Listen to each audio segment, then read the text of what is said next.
जय माता दी दोस्तों, कैसे हैं आप सभी।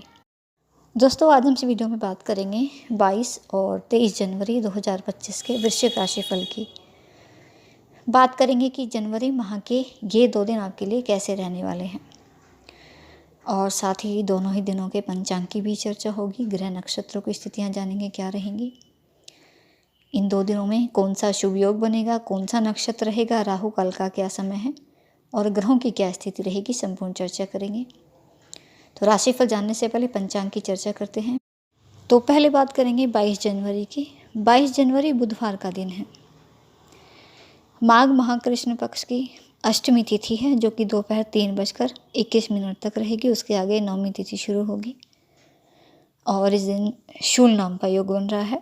स्वाति नक्षत्र रहेगा। चंद्रमा की स्थिति की बात करें तो चंद्रमा इस दिन तुला राशि में गोचर करेंगे। सूर्य ये मकर राशि में विराजमान है और इस दिन का राहु काल का समय रहेगा दोपहर 12:32 से लेकर 1:52 तक का। 23 जनवरी की चर्चा करते हैं। 23 जनवरी गुरुवार का दिन है। कृष्ण पक्ष की नवमी तिथि शाम 5:40 तक रहेगी। उसके आगे दशमी तिथि शुरू हो रही है। गण नाम का योग बनेगा इस दिन और विशाखा नक्षत्र रहेगा। चंद्रमा की स्थिति इस दिन भी तुला राशि में ही है और सूर्य मकर राशि में ही विराजमान है।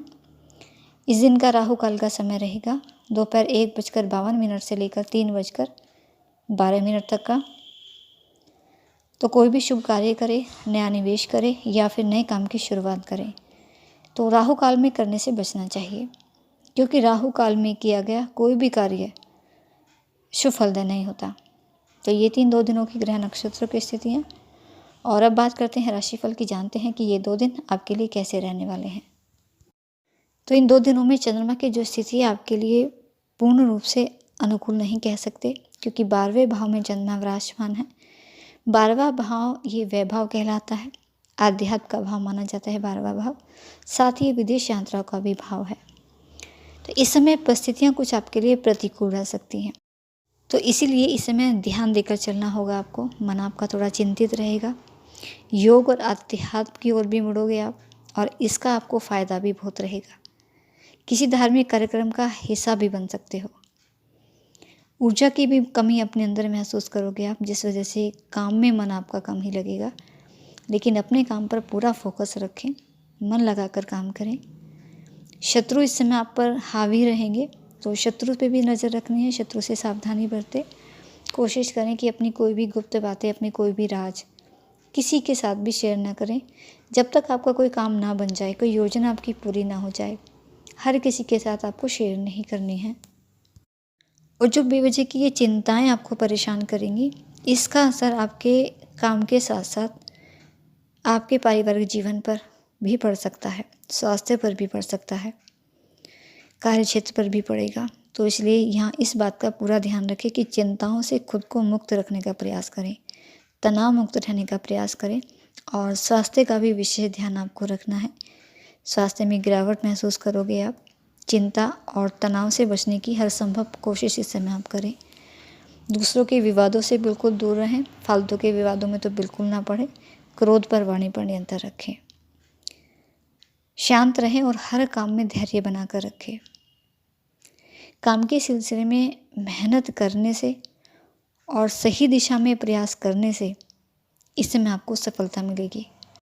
और माता पिता को भी अपनी संतान पक्ष की ओर से चिंता रह सकती है। कोई संतान के स्वास्थ्य या करियर को लेकर चिंता रहेगी, तो उसकी इसलिए अनुभव व्यक्ति की सलाह इस समय ज़रूर लें। ये आपके लिए बहुत लाभकारी है इस दौरान।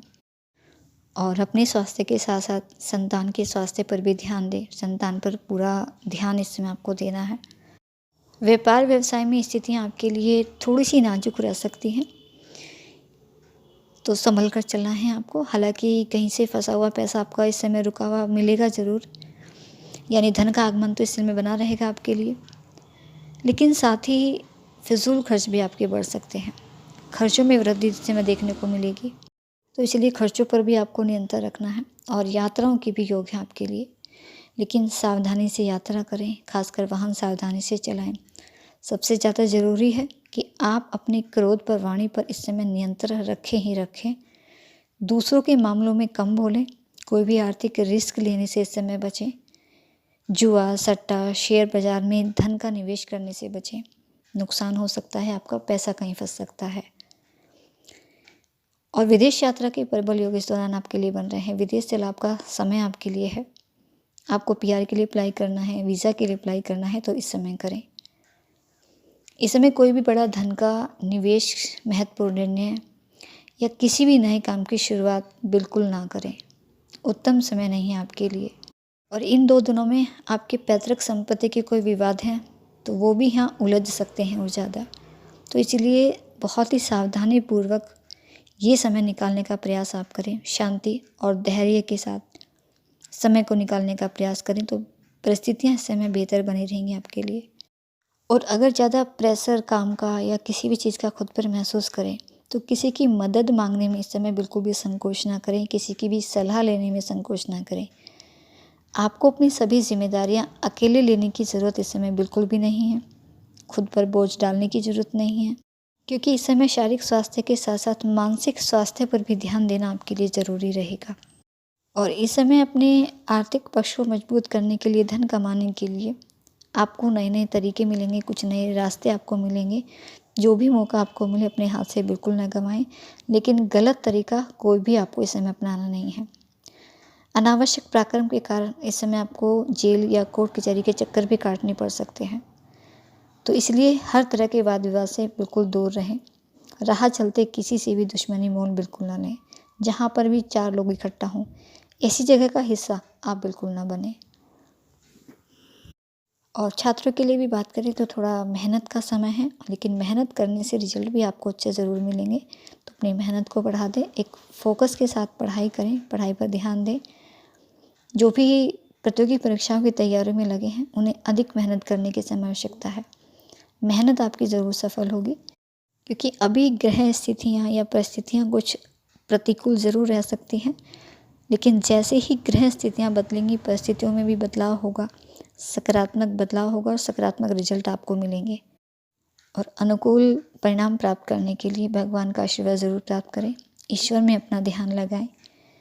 धार्मिक कार्यों में जितना हो सके हिस्सा लें, जितना संभव हो सके दान पुण्य के कार्य करें, दूसरों की मदद करें, गरीबों की, बेजुबानों की मदद करें। तो इससे आपको अच्छा महसूस होगा।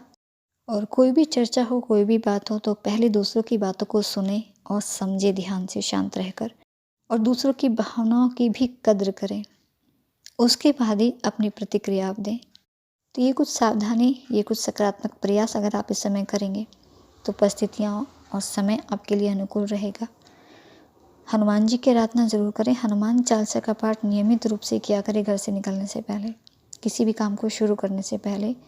और साथ ही भगवान सूर्यदेव को तांबे के लोटे से अर्घ्य भी जरूर अर्पित करें, तो बहुत शुभता आपके जीवन में रहेगी। तो दोस्तों, ये थी कुछ जानकारी। वीडियो अच्छा लगे तो वीडियो को लाइक करें।